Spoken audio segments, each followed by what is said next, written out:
тапсырманы бәріміз әдемілеп орындап, бәріміз өзімізді қатарымызбен қараймыз, жарай ма? Ал балалар, ендеше мен әдемі бақты қарай.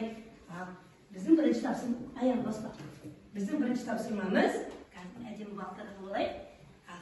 Тура және кері санау дейді балалар. Тура және кері санау дегеніміз нелер болады?